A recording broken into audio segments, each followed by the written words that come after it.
Welcome to the Popcorn Talk Network. For the online broadcast network that features movie discussion, news, and interviews, press 1. Popcorn Talk. We talk movies.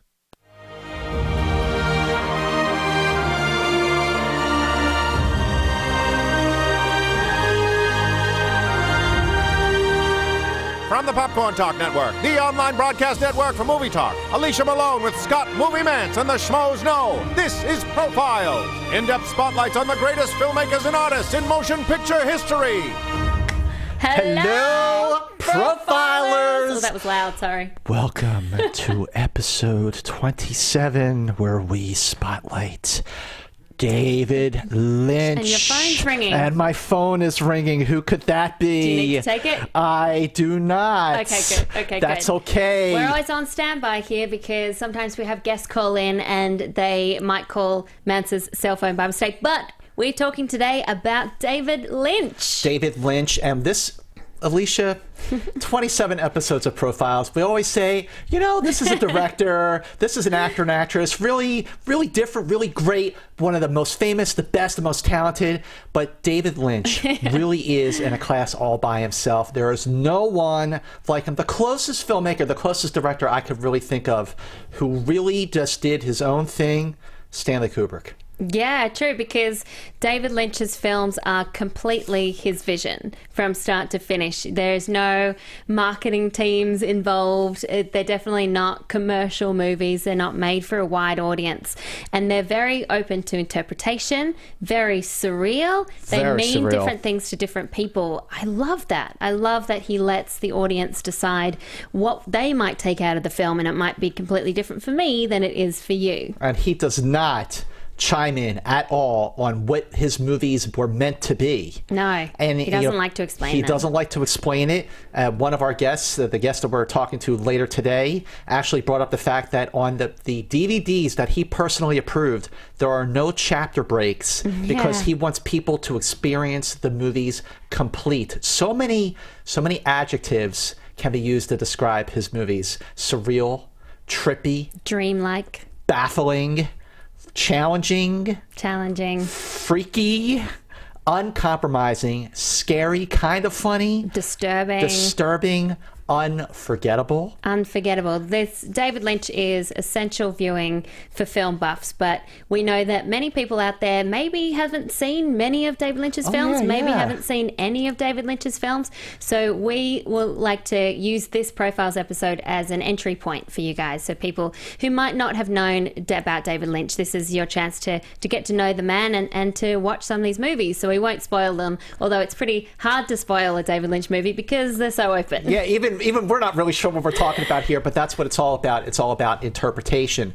But what I like about doing the show, and I know you agree, is the homework we get to do. Not only watching the movies, but looking up things, trying to find research, trying to find things that even we didn't know about. And I know for sure that neither one of us have done as much research as we did on David Lynch, because there was so much to read about, so much to delve into with these films, because they really do mean different things to different people. And it was quite a unique experience to see these movies in a short space of time. Oh, yeah. Because I had seen all the movies we're talking about, I'd seen them before, but years apart. And to see them all in a row, I do feel a bit weird, like I'm in David Lynch's world, but it was a real treat to watch them all. Well, this is also a wonderful career, a wonderful life, a lot more interesting.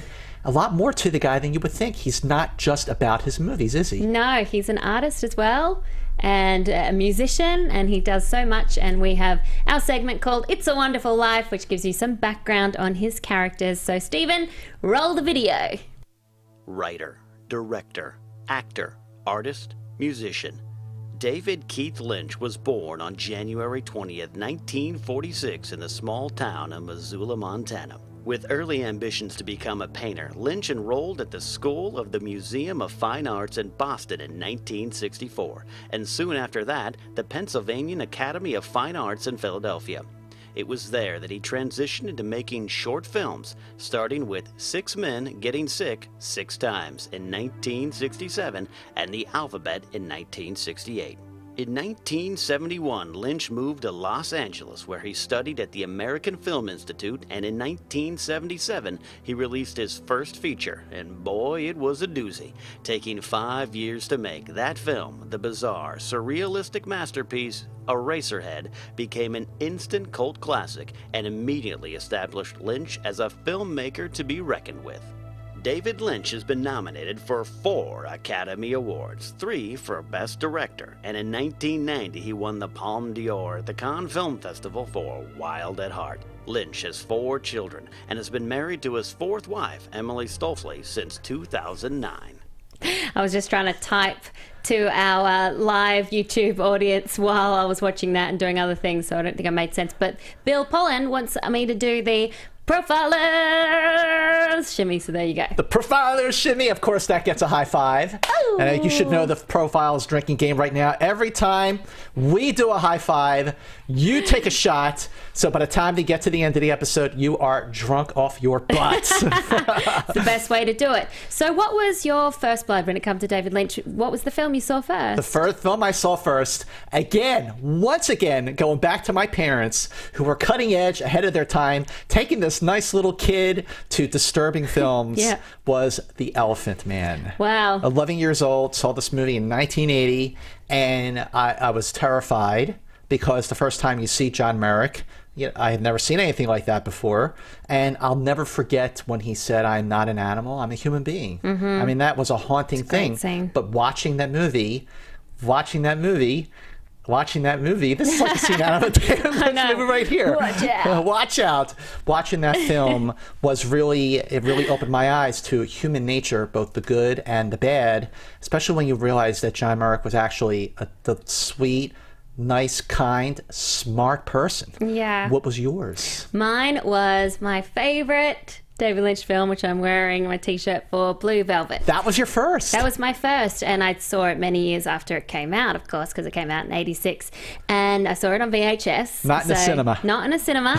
It was one of my 7 films for 7 days for $7 special that I used to go and get every single week. I'll go down to the video store and just get a stack of them.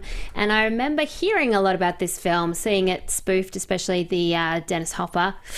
Oh, man. With the gas. Mm-hmm. So I was wondering what it would be about, and I had no idea what I was in for.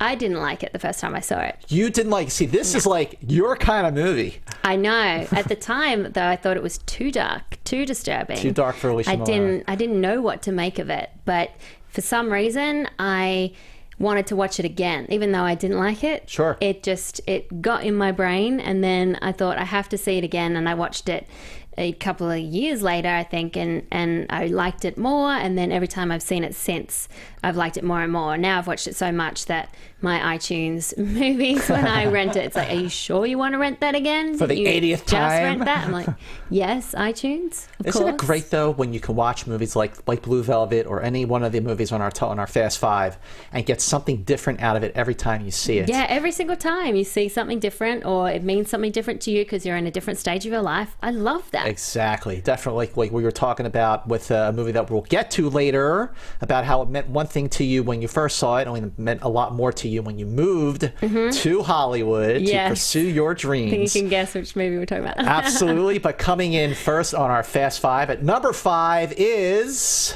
As a matter of fact, I'm there right now. What do you mean you're where? At your house. Lost Highway. Now, this is a movie... When I saw it on February 21st, 1997, opening night at the Sunset 5 in West Hollywood, I did not like it. And I didn't like it so much, it actually put me in a bad mood because I saw it with a buddy and we argued about the film after the fact. He liked it, I didn't. And then I realized the fact that I was arguing with him about it meant that it stirred something inside of me. The movie cost $15 million to make, only made $3.8 million domestically. So it was kind of it was definitely a box office disappointment for David Lynch. But this was a film, there's so much to it, starting with the casting of Robert Blake as the mystery man. Yeah, so shall we give a little bit of background in case people haven't seen it? Yes, please do. It's kind of 2 intersecting stories, or is it one story? That's up to interpretation. It's about a jazz musician played by Bill Pullman who worries that his wife is having an affair. He gets framed for his murder, put in prison, and then he becomes changes. a different he morphs person into a Balthazar young mechanic. Getty. Yeah, played by Balthazar Getty, and gets drawn into the world of this gangster world where the gangster mole, beautiful girl, is played by Patricia Arquette. So she plays both the wife and the gangster's mole, and then it switches more at the end, and then you've got the mystery man played by Robert Blake.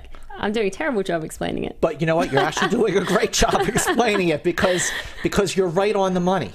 And this is where it gets interesting, because this is a film that is sort of the beginning of two trilogies for David Lynch. One was like they called this the Hollywood trilogy that started with Lost Highway, definitely peaked with Mulholland Drive, and fizzled out with Inland Empire. But it's also the Identity Crisis trilogy. It's all about fractured identities. Fractured identities. This is a neo-noir occult psychodrama.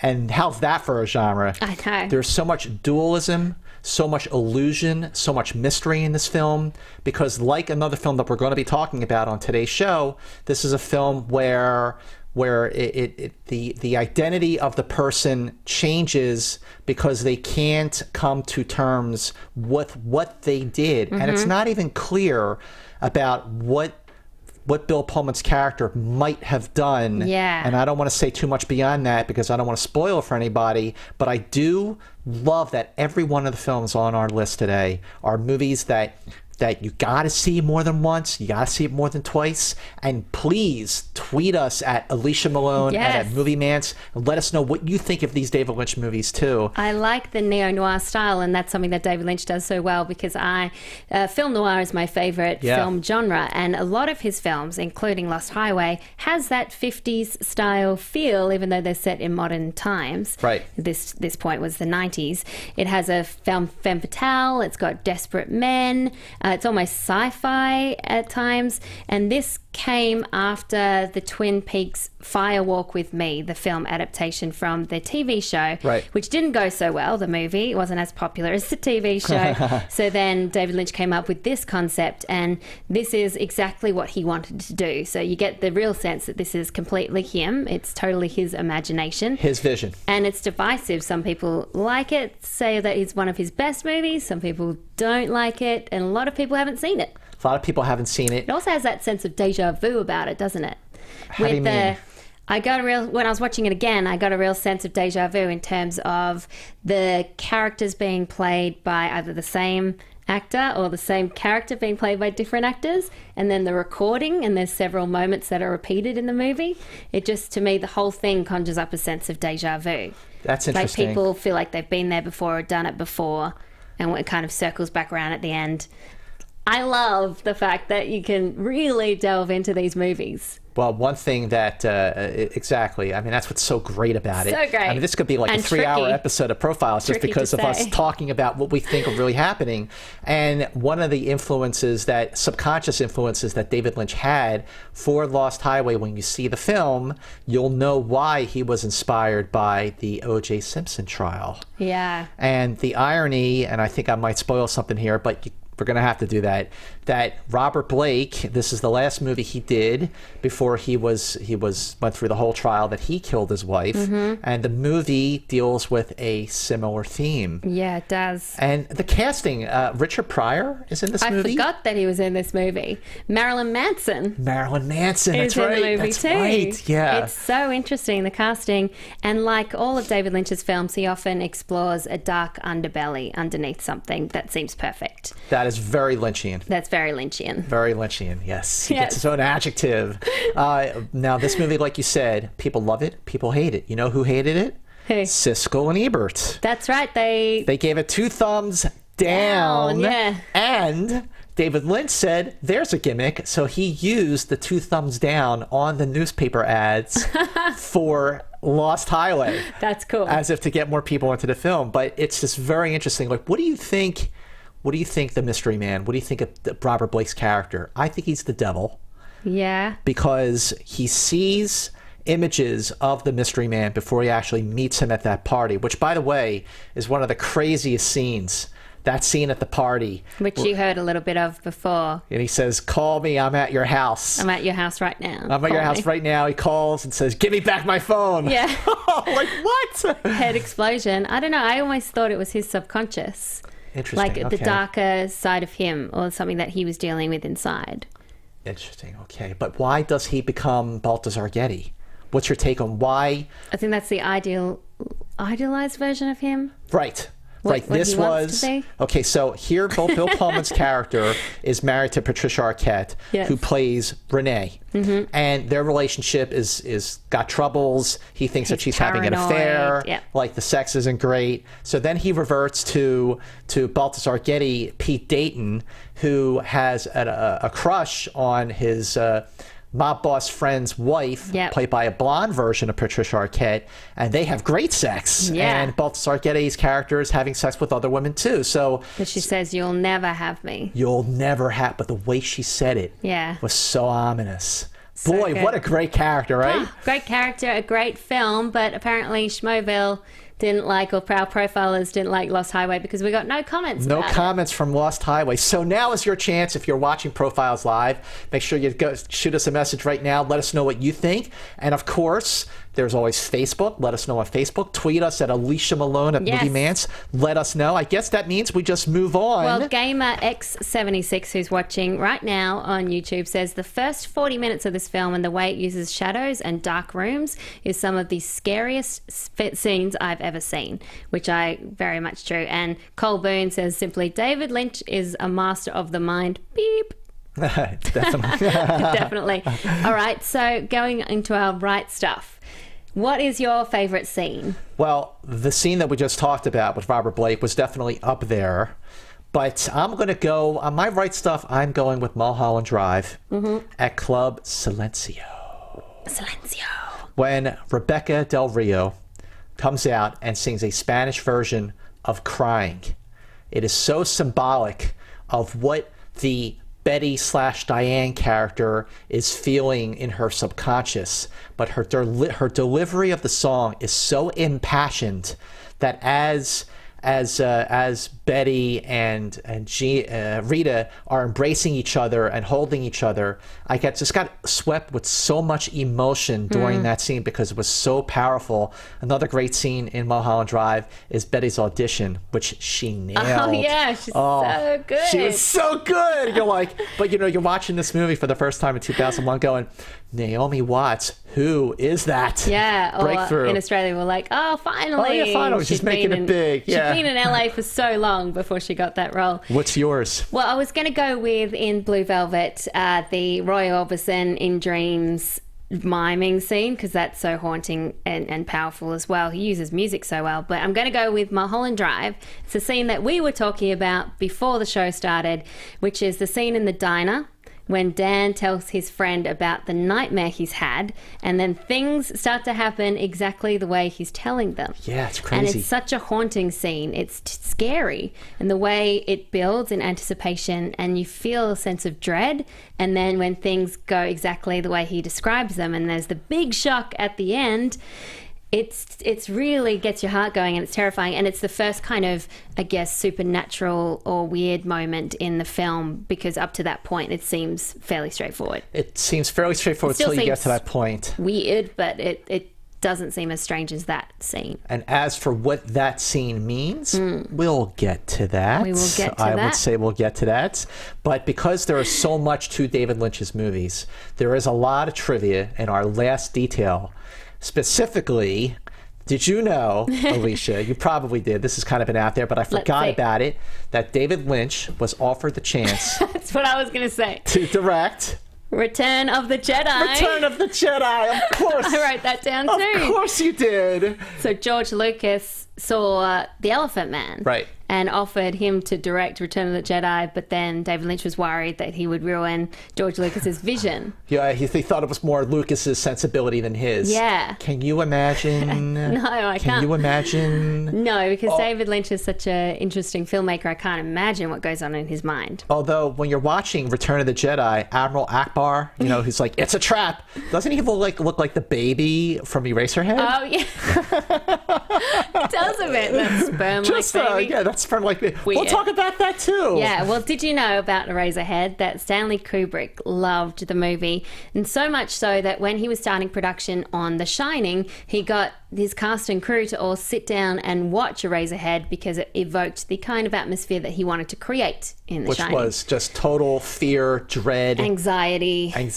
Yeah, watching Eraserhead Fatherhood, again. relationships. Oh yeah, you're right. Yeah. There's a lot to Eraserhead, isn't there? A lot to it. A lot to that movie. Okay, do you have another one? Well, did you know that some of David Lynch's influences that he's publicly cited, obviously Stanley Kubrick, Fellini, Polanski, Ingmar Bergman. Yeah. No wonder. Well, I actually, when I was growing up, I always assumed that David Lynch was European. Oh, yeah. Because his movies feel more like that style, that surreal style, rather than American movies to me at the time. And then I realized he was American. I was like, oh, wow. Yep, spent I some didn't time know in that. Philadelphia. That's right. Where he did not have a good experience, which is why he made Eraserhead. Eraserhead. I mean, Philadelphia was bad back in the day. It wasn't that bad. But we're going to take a moment right now to just take care of some very, very important business. Obviously, you know, we love doing profiles. Yes. We know you love watching and listening to profiles. Hopefully. We want to keep doing this. Yes, we do. We want to keep doing this. We know you want to keep watching and listening. So please do us a huge, huge favor. Share profiles with everyone you know. Go to our Facebook harass page. them. Yes, we're going to harass you to share profiles with everyone you know. Go to our Facebook page, which is Profiles with Malone and Mantz. Like our Facebook page, and then share it with all of your friends, and then have them share it with their friends too. This way, you'll be the first to know who our next profile is going to be. You can join in on the fun when we ask you what you thought of all the movies we're going to be talking about. We're going to do some Q&As there soon, so you can ask us any questions you like. Oh, that's going to be fun. We're going to start doing that next week. Yeah, let's do that. Yes, let's do it. High five. Awesome. And then make sure, also very, very important, go to iTunes and make sure you subscribe to Profiles and rate and review us on iTunes. We actually really need these ratings and reviews and subscriptions to survive. That's really where we're going to make our mark and show on the charts of iTunes. So please make sure you subscribe, rate and review us on iTunes. Make sure you follow Alicia Malone on Twitter at Alicia Malone. Follow me on Twitter at Movie Mantz. Alicia Malone, Movie Mantz, at Alicia Malone at Movie Mantz. What was that again? What was that? At Alicia Malone at Movie Mantz, and also on YouTube. Yeah, on YouTube, make sure you subscribe to youtube.com/Popcorn Talk Network, and you can watch us normally Tuesdays, 3 p.m. LA time. Today we're doing it differently because I was in Austin for South by Southwest, so I only got back last night. And make sure if you're watching this video, give us a little thumbs up. We love to see the thumbs up, not the thumbs down, and give us a comment because we try to reply to all of them. Yes, we're very, very, very interactive with our profilers. Because we love you guys. We love you guys. And we also love number 4 on our Fast 5, which is... I am not an animal! I am a Man. human being. Yes, The Elephant Man, released October 10th, 1980. Cost $5 million. Box office, $26 million. 8 Oscar nominations, including Best Picture, Best Director for David Lynch, Best Adapted Screenplay, which he co-wrote, and Best Actor, William Hurt. I know that we talked about this. This is one of David Lynch's most commercial movies. Most straightforward. And his most straightforward. So I say, if you want to get into David Lynch, this is a good place to start. Yep. Because it'll ease you into the craziness of David Lynch. It's got the surreal bookends, but for what it is, it's a pretty standard film in his terms. But he does add a lot to it. He takes what could have been kind of a boring story or just a standard biopic, and he makes it something more, something stylish. I love the fact that it came out in 1980, but a lot of people, including myself, often forget that it came out then because it feels like it came out a long time ago. It's set during Victorian ages, basically a story, as you were saying, about John Merrick, disfigured guy, and in Victorian London, and it really shows the ugliness of society. And with the period setting plus the black and white, it often feels a lot older than it is, if that makes sense. It feels older than it is, but at the same time, it feels timeless. Oh yeah, like this movie could have come out today, and it would have looked and felt just as relevant now as it did in 1980, or even if it came back in 1940. That's the beauty of it. And this was David Lynch's first studio film. It was released by Paramount. And it's interesting how it came about, right? Because Mel Brooks executive produced this movie. I totally forgot that. Me too. I actually didn't know that till I started doing research. So Mel Brooks had a private screening of Eraserhead, and then he knew he'd found a director for his next project.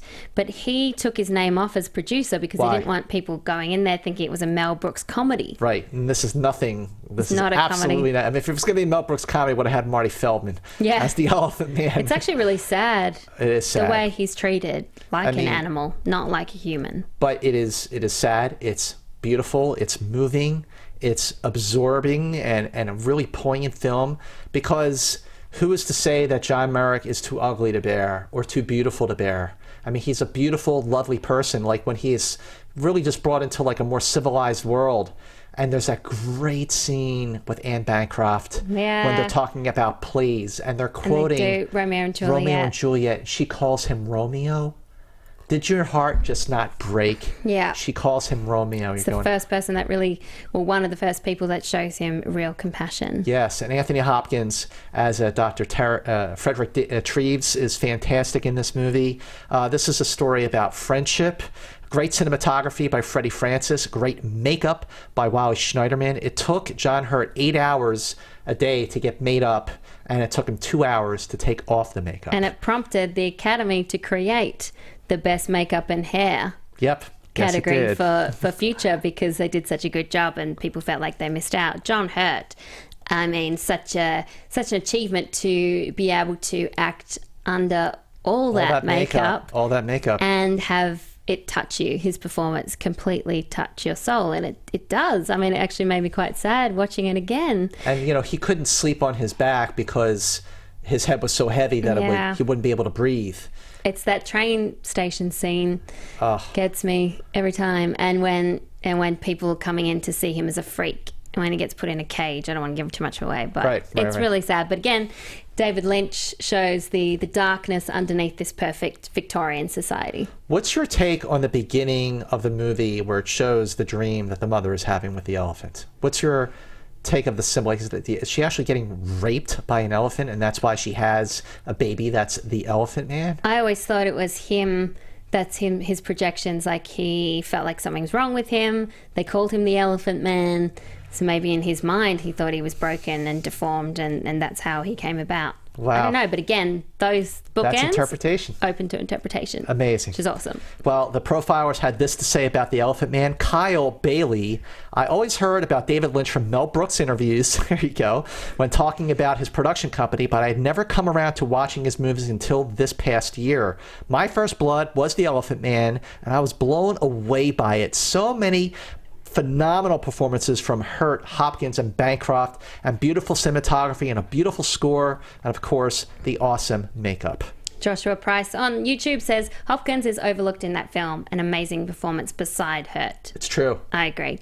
Liam Logrand says Liam, The Elephant Man is one of my all-time favorite films. John Hurt's portrayal of John Merrick is a career-defining performance as he transforms into arguably the most human character portrayed in a Lynch film. It's true. It's probably Lynch's most sentimental movie out of all he's done. Absolutely is. Yep. The relationship he has between Anthony Hopkins, Frederick is nothing more than incredible. Seeing Treves help Merrick become a member of society was extremely satisfying as he truly becomes a person. There are countless scenes throughout the film, particularly when Merrick is cornered by a group of people, when I began to judge humanity for the way it treats outsiders and those that are considered different.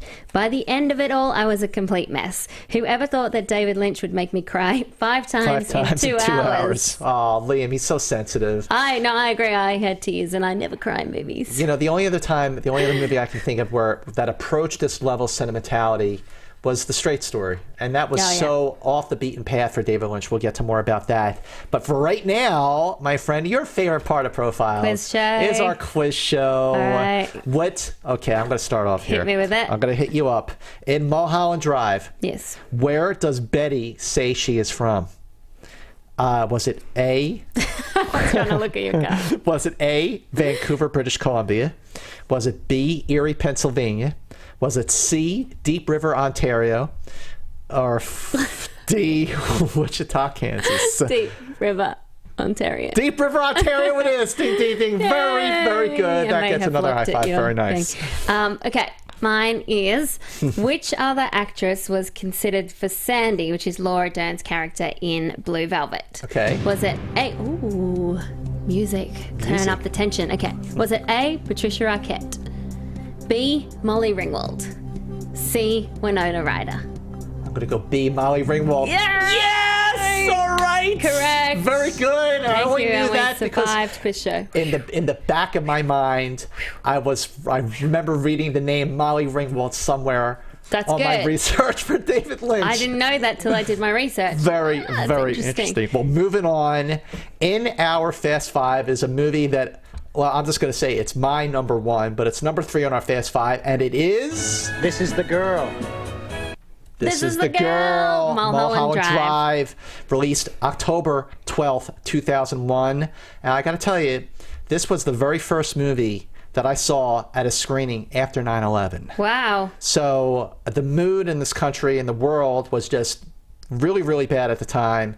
And I think that frame of mind really just made me more absorbed to the dread faced in Mulholland Drive. This movie cost $15 million to make. The box office was $20 million domestic.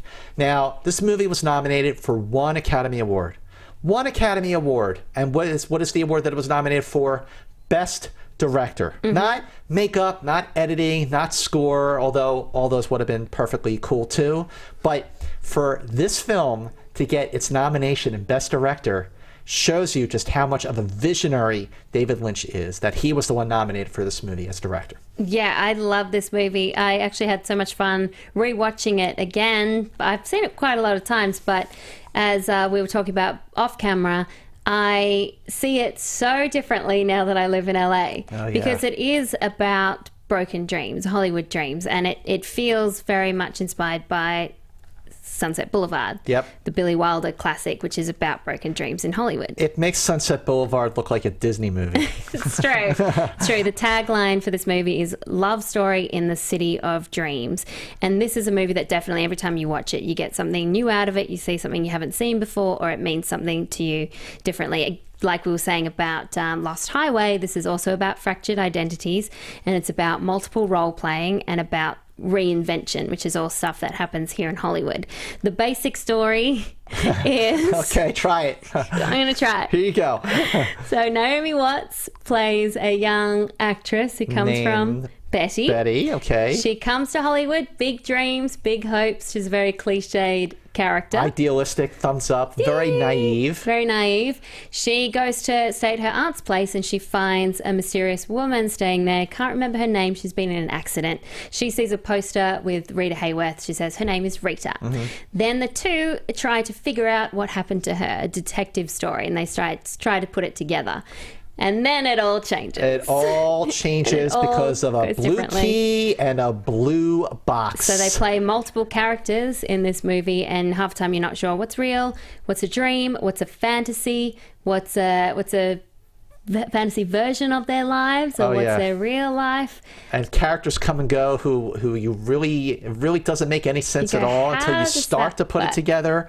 But this is a movie it's haunting. It's a haunting film. It's scary. It's intense. It's mind-boggling. It's sexy. It is sexy. Oh, boy, is it sexy. And it is also funny sometimes. It is. And it's a neo-noir. Again, It's got that 50s feel to it. That and also in terms of film noir, like being a whodunit and having some femme fatales in there. Sure. Yeah. It's crazy. It's, again, like I mentioned, this is my personal favorite of all David Lynch's movies. In fact, back in 2010, I did my top 10 best movies of the O's, the first 10 years of the century. And number 4 on my list was Mulholland Drive. And what I said at the time, it's not about the destination, it's about the journey. And director David Lynch's moody masterpiece of film noir is much like the Los Angeles road in which it takes its name. It's breathtaking and beautiful with lots of twists and turns, but where it goes, nobody knows. Oh, I like that, because I also get scared I'm going to fall off the edge when I'm driving a Mulholland Drive, because it is very windy. Very windy. It's a cliff sometimes. You got to be careful. You got to be careful. And again, this shows the darkness underneath the Hollywood fairy tale. Oh, let's talk about how dark this movie is. If you want to come to LA and pursue your dreams in Hollywood, don't watch Mulholland Drive. I mean, I'm still here. You're here, but your dreams are already happening. I still came to Hollywood after seeing this movie. You're a success story. You are a success story. But this movie has a very challenging structure. Now, basically, if you've never seen Mulholland Drive, what you need to know is this. Watch the last 30 minutes of the movie first. Oh, really? That is the reality. Yes. What happens in the previous hour and 50 minutes is all fantasy. Yeah, I liked the surprise of the end when I first saw it, but I think that is a good way to do it. Because just to understand the structure a bit better. You're watching the first part of the movie, the first 2/3 of the film, and Betty, played by Naomi Watts, and Rita, played by Laura Harring, Laura Harring's character is a figmentation of Camilla. Camilla is the real actress that Diane, who was the real character played by Naomi Watts, they had a relationship. Lovers. It didn't work out, and Diane, Naomi Watts, can't get over Camilla, played by Laura Harring. So she decides that she's going to take her out. She hires a hitman, and don't give away too much. Don't want to give away too much, but the fantasy that you see in the first hour 50 minutes is the life that Diane wanted to have. So she has identified herself as Betty, and she comes to LA with dreams of making it in Hollywood after winning a sort of polka not a jitterbug contest. That's right. Yeah. Okay, and she's just so naive and idealistic, and it's interesting to point out that both Mulholland Drive and Blue Velvet both deal with naive and idealistic characters, and they get swept up in this mystery, and I'm totally distracted here. Should we try to? So there's someone calling in. I think someone's calling in. It could be our special guest. We'll give it a go. We give it a go. Steve, who do we have on the phone? Caller, you on the line? Hello there.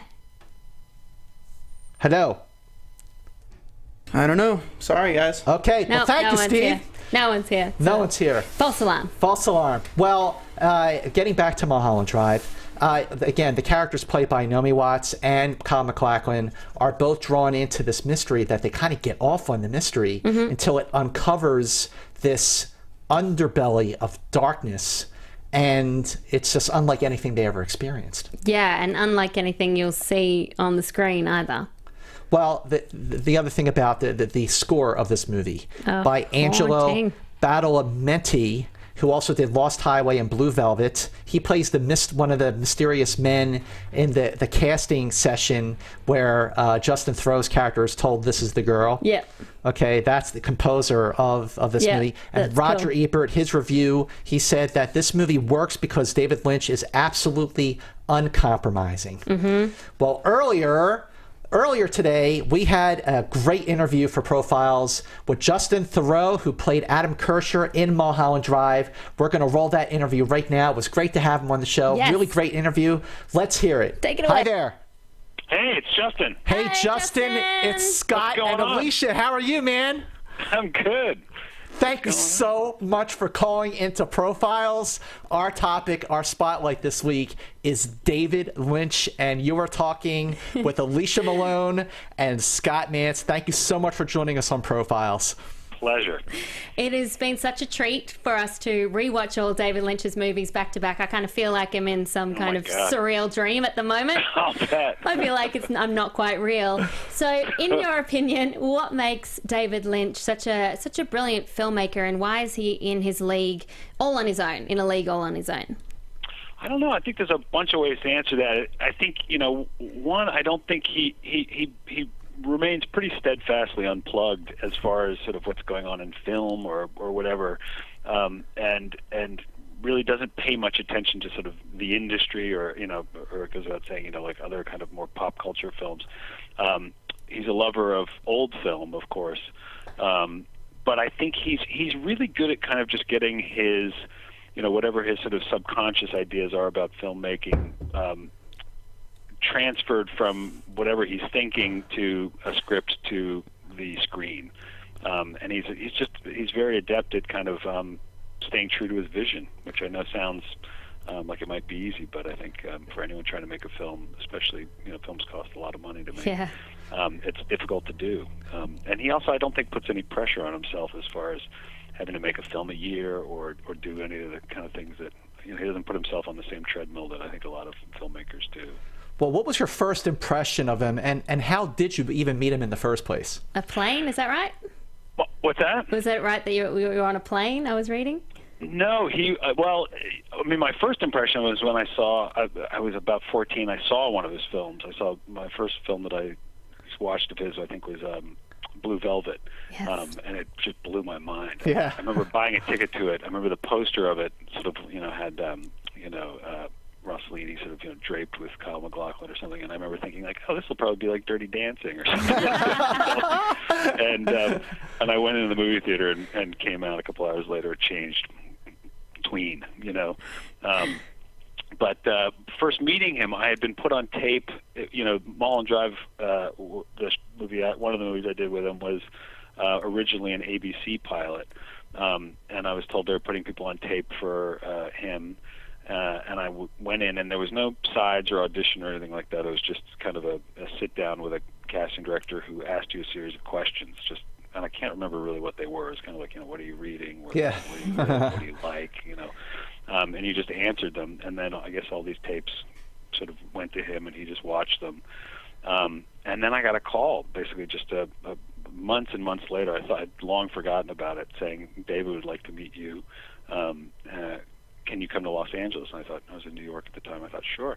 I flew out to Los Angeles that day and went right from the airport to meet him, and met him on the stoop of his house. And he was just so lovely. I mean, it was not what you would. I had no picture in my head of what David looked like. And you sort of think it's going to be Marty Feldman with lightning bolts cracking over his house, but it wasn't. He was just the sweetest, most kind man. These deep, deep blue eyes. Well, what was your first impression when you read the script for Mulholland Drive?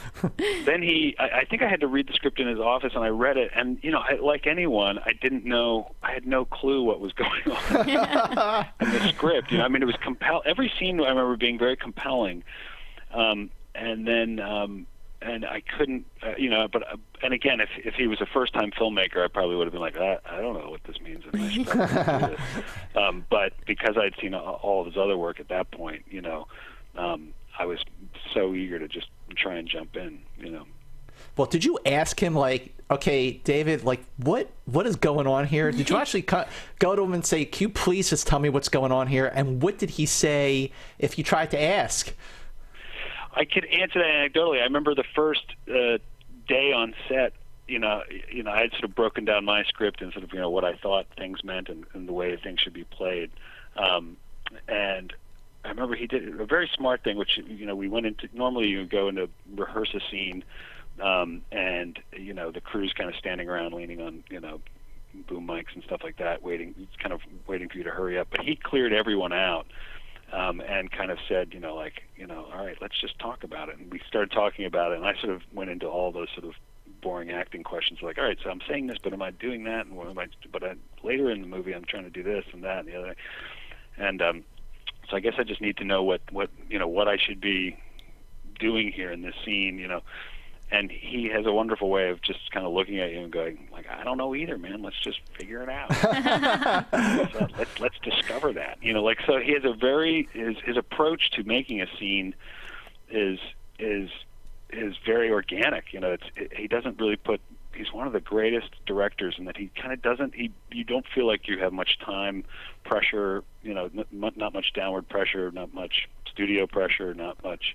He just kind of takes the pressure off and lets things happen pretty organically, and he loves it when things don't go according to plan, and he gets excited by accidents. And there was a bunch of things, times in making Mulholland Drive where he just would leap out of his chair and be like, "That's fantastic! Oh my God, I wasn't expecting that." So he loves kind of the unexpected, where I think a lot of directors are really just trying to, to mold exactly the moments that they want. David's kind of looking for the ones that aren't on the page, or I love that. And I love that this film had an unexpected start because it started out as a pilot for a TV show. Was it a challenge in the way that it was shot, shooting first for the pilot and then finishing it as a feature film? It was a challenge. I think, I can only, I know what we were shooting when we were shooting the pilot, and there'd be times where, he'd be shooting you and he'd just be yelling from off camera, like, look into the distance and look into the, keep looking around. Like, he'd just be directing you on the fly. And I'm sure ABC was getting those dailies and going, what the hell are we making? So they didn't pick us up, needless to say. And I've heard from other sources that, a lot of the execs at the time were kind of like, we were kind of like a running joke, like, oh, look at, you see the weird dailies that David and then it went dormant. We didn't get picked up, and David, I think, was really disappointed, and I think he had kind of sworn off television, was like, forget it, I think I can't do it with these people. Yeah. And then the French, I think it was Canal Plus, stepped in and was like, whatever happened to that? And David was like, well, and David, to his credit, kind of for a couple of years was like, I don't see it as a movie. I see it as this continuing story, and if it ever, strikes me as a movie, I'll write it down, and if I can figure out how to do that. And then we all got the call one day, like, to come back and do reshoots, and it was a couple of years later, and we went back and I think did about a week of additional photography, and then he went into the lab and mixed it, and out came Mulholland Drive. Well, it's amazing because when you watch this finished film, you would never have any idea if you didn't already know that it was based on, it started out as a TV pilot, because it is so layered and there's so much symbolism and subtext and surrealism and the way that people have just read so far into it. But because you were making the movie the show and then the film under those circumstances, what were the challenges in really going day to day and then taking a break and coming back and finishing up a film that you might not have really even understood by that point? I mean, the challenges were really his, because, he's, definitely an auteur director, so he's not, in a weird way, as an actor, you kind of just want to service whatever his vision is, I can tell you that when I saw the film, it struck me as so different to what I ever thought it would be or could imagine it would be, because his sets are very light, they're not, these dark, there's no sound effects on the sets, so you don't have these dark, brooding undertones and drums, and he's really good at building an environment on screen. And when we were doing the shoot, he keeps things so light and fun and funny. So it's almost like you're making a romantic comedy or something, and so that when you see the film, you're so taken aback. You kind of remember he screened it for me and Naomi, one of the first people he screened it for.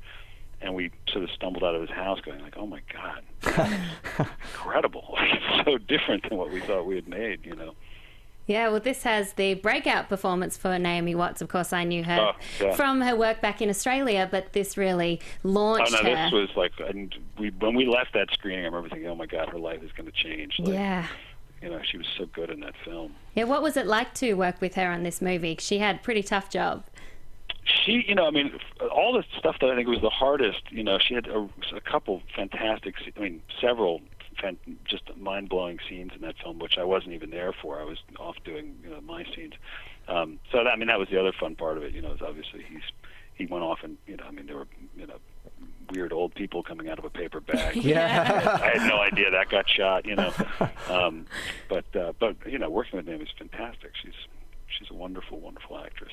Yay. Well, when you were watching that screening with Naomi for the first time, what was your original interpretation of the movie, and how do you think your interpretation of it changed over the years, maybe if you saw it a couple more times?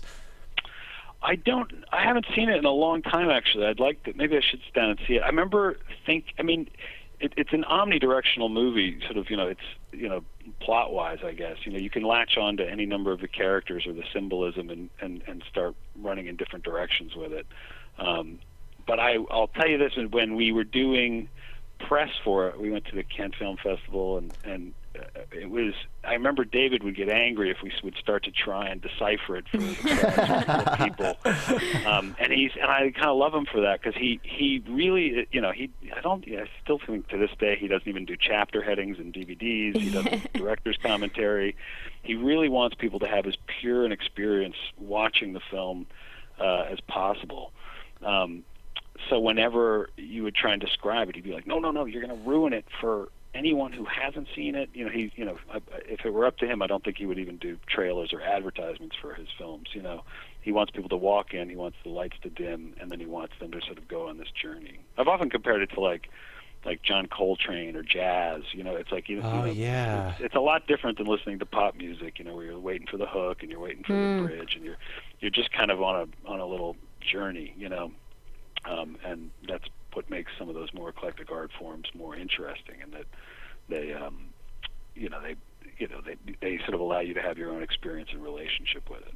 Well, it's so interesting to rewatch. It definitely means something different to me now that I live in LA than before I moved over here. And it has such a legacy. It's been 14 years, but does people still come up to you and talk to you about this film? Occasionally I'll get someone who wants, who just goes, what the hell? And wants sort of broken down for them. But I usually just shrug and go like, well, your guess is as good as mine. I mean, your guess is no better or worse than my guess. Yeah. Well, what is it about, when David Lynch, you worked with him for a couple of years making Mulholland Drive, and then you worked with him again 5 years later on another Hollywood story, a very dark one called Inland Empire. Had he changed over those 5 years, or was he still the same? Did he still have the same technique with direction and with the actors? That was a really incredible film to make, because that was made over the course of, I think, a couple years or something. Oh, yeah. And I think it came out of a monologue. He had a monologue that he wanted Laura Dern to do. And he just was like, let's just shoot this monologue, and just as like let's get together and have some fun. And he shot this incredible monologue that he wrote that she performed, and I think it's one take. And I think it's in the film, and it's just this incredibly long, complex, convoluted thing which she just completely murders. She's so good in it. And then I think he built the film off of that monologue. And the other thing that he was doing, which was interesting, was he was doing it, I forget the name of the camera, it was a little, he wanted, he had always sworn off digital, like, you can't do it, and digital, and he loves film. But in this one, he got sick, I think, of being hamstrung by the budgets that film requires. So he's like, let's just do an experimental movie, that's just shot literally on a handheld, like one of those little things, you just see what people, when they're on vacation, hold. Yeah, exactly, yeah. And we made the whole film on that, and then he took it and sort of up-resed it and down-resed it and tried to get it looking as good as possible. But it enabled him to shoot, just copious amounts of footage and made him more facile. And he really, I think, loved that experience. Well, he was able to. We love this experience of talking with you about the making of these movies. I mean, David Lynch, he really is in a class all by himself. Yeah. And really just, is. Thank you so much, Justin, for taking the time to talk to us here on Profiles David Thank Lynch. you. Have a great Pleasure. day, and we'll see you soon. Thanks so much. Thanks, guys. Okay, you bet. Thanks. Bye. Yes! Look, double high five on that one. Double high five. 2 layers of us. Yes. There's us a couple of times high-fiving, because we recorded that just before the show, but luckily we did record that because in the meantime we're able to confirm another guest who's coming up really shortly. In 8 minutes. But first, let's get into our Fast Five number 2. Coming in at number 2 is... Wait for it. You are sick. Eraserhead. Oh, Eraserhead. Wow. Okay. Released March 19th, 1977. Yes. Dark, disturbing, twisted, gross. The stuff that beautiful nightmares are made of. And this is his first movie. Mm-hmm. And I have to say, while I love his films, this is his purest work of art.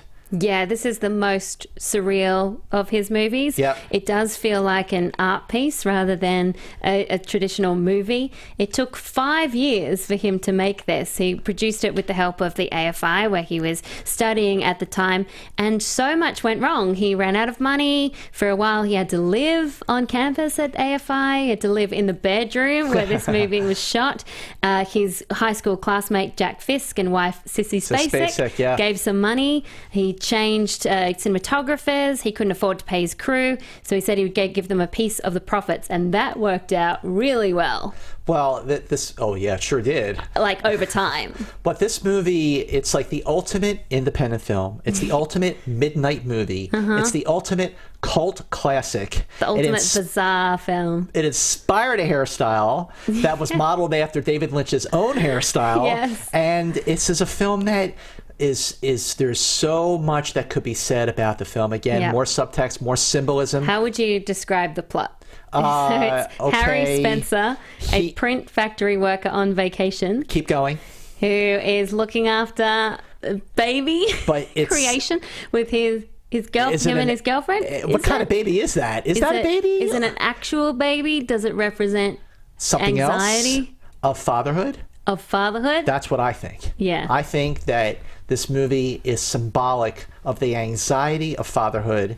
It is symbolic of the consequences of sex, of pregnancy. If you want to have a baby or you don't want to have a baby, watch this movie. Definitely puts you off. But then there is the guy and the man up there, and then there's the woman. There's the woman in the radiator, the lady in the radiator singing about the heaven. Everything is fine in heaven. It's so lovely. This is a movie. Great. It's a meditation of responsibility, love, loss, and death. That's the simplest way to describe all 89 beautiful minutes of Eraserhead. This is Jack Nance, who's had been asked this movie numerous times up until the point that he died, and he finally responded saying, "You guys get way too deep over stuff like this. I don't take it all that seriously. It's only a movie." And Eraserhead is not only a movie. Definitely a strange movie. And at the time, David Lynch was a new father, so it does have that anxieties of being a parent. His daughter Jennifer needed surgery to correct club feet, and also, as you mentioned before, inspired by his time living in Philadelphia, which he didn't have such a good time doing. Okay, wait, just full disclosure. I was born and raised in Philadelphia. Apparently. I was born and raised in West Philadelphia, born and raised? Well, Northeast Philadelphia, born and raised, but it's close enough. Not like the Fresh Prince. Philadelphia. Oh, there you go. Sorry. This movie, growing up in Philadelphia, back in the day in the 70s and early 80s, not the greatest place in the world. Of course, now it's like Disneyland, like Times Square, but I could see where he picked the wrong place to live while he was making this movie. But this is a film that had more people had comments to say about Eraserhead than any other film on our Facebook page, which is Profiles with Malone and Mantz. Please check that out and give us a like. Max Sance Vincent. Max Sance is awesome. We love Max Sance. Said Eraserhead is a surreal experience. When I watch it, my mouth was shut for the entire time, and for the next 2 days, couldn't express in words what I witnessed, and I still can't now. We agree. It's a weird film, but a damn good one. I know. I had someone tweet me going, what did I just see? I watched it in preparation, but what did I watch? Aaron Turner says, Eraserhead is one of those films that people try to describe but cannot do it justice, as you just heard. A film you must see for yourself to get the full experience. It feels like a cinematic nightmare because things happen that don't make sense. Things happen that you can't understand, but it's another film that the more you watch, the more you get from it, and another Lynch movie that shows the dark underbelly under what could be a beautiful experience of being a parent. And it's amazing to me that this feels like a cohesive film because it was shot in bits and pieces all over the place. You would never know. You would never know that it took 5 years to make. You would swear it would took maybe a month, if that. Yeah. Now, I remember when we were trying to place all the Lynch movies in our Fast Five, and I said, what do you think? And you shot me back with your listing. You put Eraserhead at number 2, Mulholland Drive at number 3. I was going to shoot you back and say, you mind if we switch places and have Mulholland Drive be number 2 and Eraserhead number 3? But I'm like, you know what? No, this is perfect. Because it's the most David Lynchian film of all. It's his most Lynchian film. And his first film, his first feature film. Well, it's going from Eraserhead to The Elephant Man, both movies shot in black and white, and watching Eraserhead and then watching Elephant Man, the beginning of Elephant Man with the dream and the elephant, I went, oh, here we go again.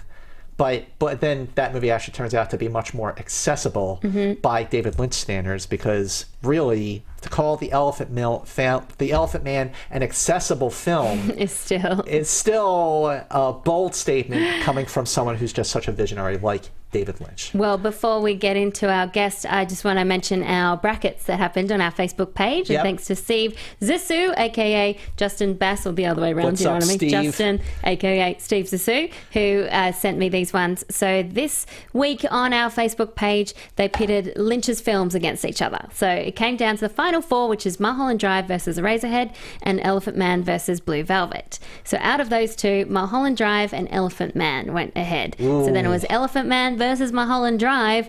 Which do you think won out of those two? I'm going with Mulholland. No, Elephant Man, but one vote. One vote. So it was very equal. A lot of love for both of those films. That's excellent. I love, again. And meanwhile, Liam Logrand is on our YouTube, our live chat, and people are telling him that you said that he was sensitive. But we meant that in a good way. Yeah, it means sensitive. You have a soul. And you have a soul. You're in touch with your feelings. I mean, that is a very good thing. I mean, look, if you're a Beatles fan, you got to be sensitive. That's the bottom line. So take it as a compliment. I'm a sensitive guy. I cry at movies. You don't cry at movies. No, not very often, but the Elephant Man did get me this time. Oh, we've got our special guest on the line. We've got our special guest on the line right now, just in time for us to talk about our #1 David Lynch movie. We have joining us right now, we are so excited to have Kyle MacLachlan on the phone with us right now. Kyle, thank you so much for calling into Profiles on David Lynch. You are on with Alicia and Scott. Thank you very much, Scott, Alicia. Nice to be with you. Oh, we're so excited to talk to you, especially about David Lynch. Your first movie was also your first David Lynch movie. Can you tell us about meeting David Lynch for the first time and what you thought of Dune? Because is it right you were a fan of the book? I was a huge fan of the book ever since I was about 15 years old. And the whole process that actually got me to the point of meeting David and being considered for the role was very strange, very out of the ordinary. But my first meeting with David, I can certainly remember very vividly, was on the lot at Universal, and he was driving an old Packard Hawk, and he drove in, and I kind of watched him drive by, and I was very excited to meet David Lynch, and he came in and completely disarmed me because he was just very kind of friendly and easygoing, and turns out he was from the same part of the country as where I grew up, Washington State and Idaho, and I knew it, and we just kind of hit it off immediately, and I just felt very comfortable. So it was kind of a good friends at first sight type of deal, I guess. Well, what were some of the things that you picked up on his technique, of his style, of the way that he worked with actors? Well, he first of all, he makes his actors feel very comfortable, very at ease in front of the camera. He certainly made me feel that way when he directed me for my first ever screen test, which was for Dune, which is kind of an extraordinary way to come into the whole deal. Yeah. And he really put me at ease. I mean, I had never been in front of a camera before. I'd been trained in the theater, but not that kind of acting, So he just said, "This is what you do," and he would give me just some visuals to think about. Like he would sometimes talk about Elvis, and sometimes he would talk about a wind coming through, and so he allowed me to interpret those images in my own way, and somehow it worked. Yeah, I love the way his mind works. And 2 years later, you made my favorite David Lynch film, which is Blue Velvet. Blue Velvet. So what was your first take on that screenplay?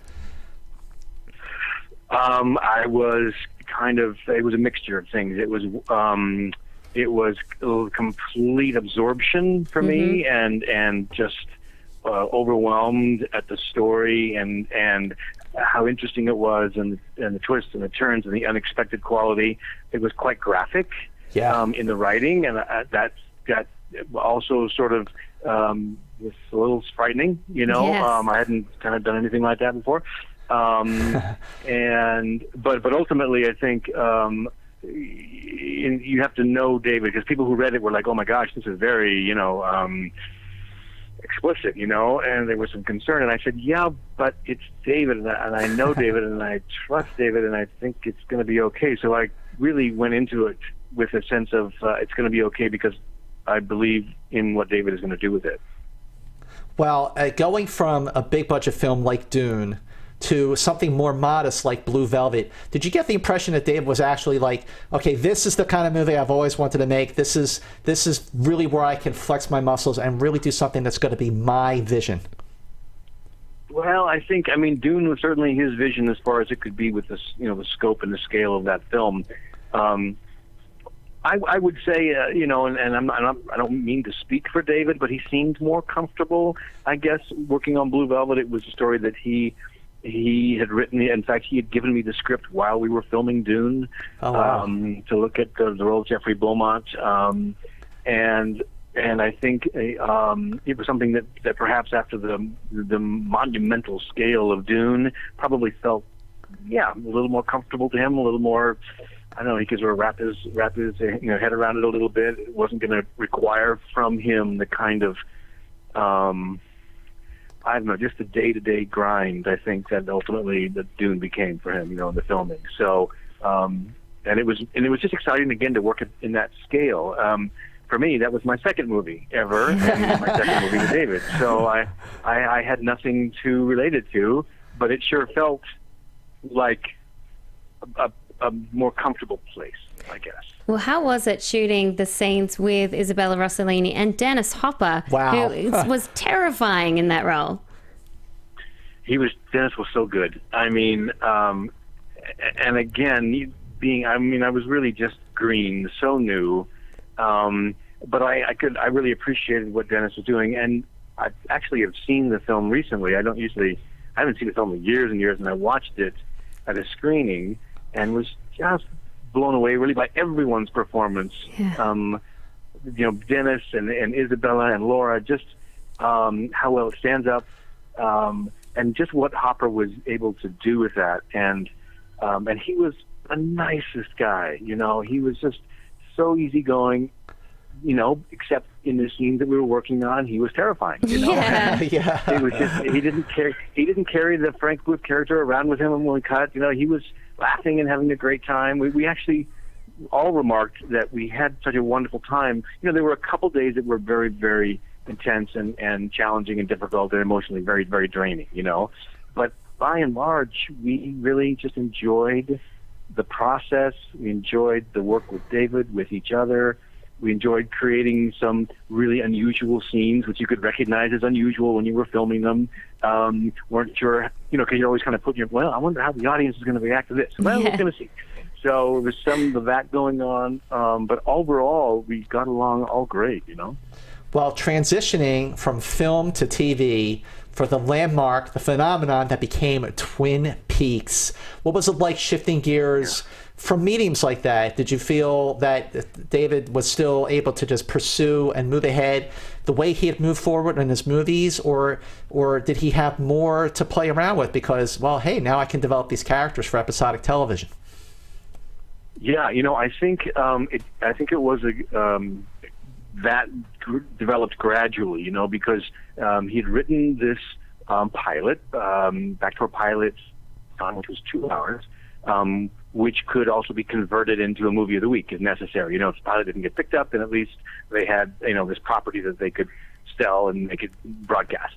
So it started off as being called Northwest Passage, changed to Twin Peaks. He and Mark Frost gotten together and written this. And again, it was, he came to me and said, look at this role of Cooper. And I had done not too much, done Blue Velvet. I did a little movie called The Hidden, and I'd worked on The Doors. So I was still just kind of finding my way. And I was finding that the film world was difficult. I didn't really fit into any kind of category. And so I was having some difficulty just trying to, make a career. And then this came along and just was like, well, this is so amazing. Of course I'm going to do this. The character was just on, everything that makes Cooper so great was on the page, and I just had to follow the blueprint. And so it was with great excitement that I joined. None of us on the cast anticipated that it would go further than just the pilot. Wow. So, of course, you're sitting there and you're signing 5.5 years or 6 years, I think then is what it was, on this very thick contract. And we're all kind of laughing like, well, they're going to burn this because, of course, it's just going to be a one-time deal, and who would be in their right mind would ever, put this on the air for more than one. But lo and behold, ABC went forward with it, and we created this spectacular series, a short-lived series that has had such great resonance, over the years. So. Yeah. Very exciting. That's for sure. And now you're reprising your role once again as Agent Cooper. Are you excited about season 3? Oh, yes. You mean, coming back again? Yes. Very excited. It's, as we've been hearing, and everything is there's still things to be worked out. But I'm holding a very good thought. Oh, cool. That we are going to return to Twin Peaks. Yes, I hope so. That is amazing that, more than 20 years after the fact, to reprise the role. And by the way, you look exactly the same. Well, you're very kind. You're very kind. Smoke and mirrors, I'm afraid. Smoke and mirrors, that's Hollywood. It's all, no, believe me, I don't. But thank you. Well, listen, Kyle, thank you so much for calling in the Profiles. I got to tell you, talking about David Lynch, I mean, he's a filmmaker like no other, and to have you call in and to talk with us and talk to our fans, treat. Such a treat. Thank you so much for taking the time to do this. Oh, well, I'm so glad that you thought of me, and I really appreciate that, and it's been a pleasure to talk. He's a great friend, obviously a great filmmaker, and I can't say enough about him, so it's nice to be able to talk about him with you. Well, thank you so much. Have a great day. We'll see you soon. Cheers. Thanks, guys. Thank you. So cool. That was cool. Oh, he's so nice. Wow. He's such a nice guy. Justin and Kyle. I know. Like, that is so great. How great is that? They're like, he's a nice guy. He's like a really nice... You're watching his movies and you're like, this guy's got to be like off his rocker. Yeah. And you hear how nice he is. Exactly. I love hearing how nice he is and how much fun everyone seemed to have on the sets. Like even Dennis Hopper as the really scary villain was a nice guy to hang out with. And it's such a great thing to think of because it doesn't seem that way in the film. And what talent to be able to just flick it on like a light switch and go, mommy, daddy, baby, all that, and start with and then just have it be cut and just be a nice guy and just be like, hey, we're having fun making a movie. Well, I think people can guess what our Fast Five number one is. Oh, mommy. Ooh, Blue Velvet. September 19th, 1986. Cost $6 million to make. Box office almost $9 million. Again, just like Mulholland Drive, the movie was nominated for 1 Academy Award for Best Director for David Lynch. And like Mulholland Drive and just like Eraserhead and just like so many of his films, Blue Velvet is a masterpiece. It sure is, and it's a film I grow to love more and more as I watch it again and again and again. The screenplay had done the rounds during the 70s and the early 80s, but no studio wanted to touch it because of its explicit content and the fact that it is so dark and disturbing. Basically, here we go again. It's about a guy who finds a severed ear in a field, and that takes him and another girl down, and Sandy, down on this mystery, played by Laura Dent, on this mystery, which exposes the dark underbelly behind this beautiful suburbia. Just like Naomi Watts did in Mulholland Drive. So again, it is a neo-noir, like a modern film noir. It does... Ooh, got so excited. It does feel like it's set in the 50s, but it's not. And yeah, Dennis Hopper is... This is one of the most remarkable performances and the scariest villains on screen. Mummy, the gas. Oh, the gas. What was that gas? Terrified me. Well, apparently David Lynch told Dennis Hopper to imagine it was like amyl nitrate. Oh, I see. Because apparently originally they wanted it to be helium. Oh, but then raise his voice? Yeah, but then Dennis Hopper said he would sound ridiculous when he said, "Mommy," like in a high-pitched voice. But it kind of would fit, which would have gotten away with that. But some interesting symbolism. Like the movie starts off in this beautiful small town, and then it cuts down to below the grass and you see all the insects. And this is like symbolic of the fact that beneath this beautiful town, there is a really, really dark underbelly.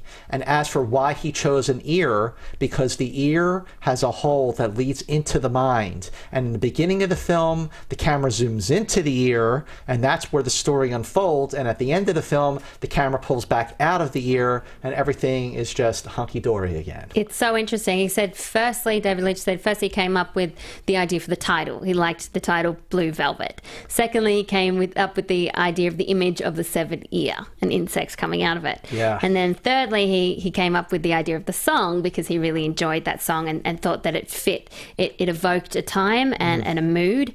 And when coupled with this story, it's quite unnerving. Well, even the critics at the time liked it. The New York Times, Janet Maslin, said, "This is an instant cult classic, as fascinating as it is freakish." Sheila Benson in the LA Times said, "This film is shocking, visionary, and rapturously controlled." I remember it caused a lot of controversy at the time because it's sadistic and it's about voyeurism and an Oedipus complex and bondage, and the Dennis Hopper is sociopathic, and Siskel and Ebert, they very much disagree with each other. Oh, they did? On this one, yeah. So Siskel loved it. Ooh. Ebert hated it. Ebert hated it. And you can see online, you can see their review, and they are at opposite ends of the scale. They're going off on it. Yes, I love it so much. It's a good thing we love it. And this has all the trademark Lynchian stuff in there, like beautiful cinematography and distorted characters and very, very surreal moments. Yes, it really is. David Lynch at his very best. A couple other films that we wanted to mention before we run out of time is other good David Lynch movies. Hit me with it. I love The Straight Story, 1999. Yep. Just like Elephant Man, it's a very straightforward story. It's rated G. Just to give you an idea of just how family-friendly this movie is. Wow. Touching and heartwarming and poignant. Richard Farnsworth was nominated for an Oscar. He was, at the time, the oldest Best Actor to be nominated for an Academy Award. Yeah. Also, the movie Wild at Heart from 1990. Ooh, won the Palme d'Or in Cannes. It's a bizarre, violent... Also a love story, also, same time. And also another crazy character played by Willem Dafoe. Yes, and then also has Nicolas Cage and Laura Dern. Laura Dern is fantastic in this movie. But let's go count down our Fast Five. Yes. Coming in at number 5 is Lost Highway. Number 4, The Elephant Man. Number 3, Mulholland Drive. Number 2, Eraserhead. Number 1, Blue Velvet. One more time, make sure you go to our Facebook page, Profiles with Malone and Mantz. Like us, join in on the fun. Tell us what you love about these movies, what you love about Profiles. Go to iTunes, subscribe to Profiles, rate and review us on iTunes. Share Profiles with all of your friends. Yeah, subscribe to youtube.com/Popcorn Talk Network. I don't know who we're going to do next. Well, in order for us to figure that out, we are going to figure that out, and we will announce who our next profile will be on our Facebook page. Keep the suggestions coming, because I love hearing the suggestions. We love when people tweet us at Alicia Malone or at Movie Mantz. Again, that's at Alicia Malone at Movie Mantz. Give us your ideas. Tell us what you thought of Profiles today. We hope you enjoyed it as much as we did. We'll be back very soon, and until next time, please watch some David Lynch movies. Bye.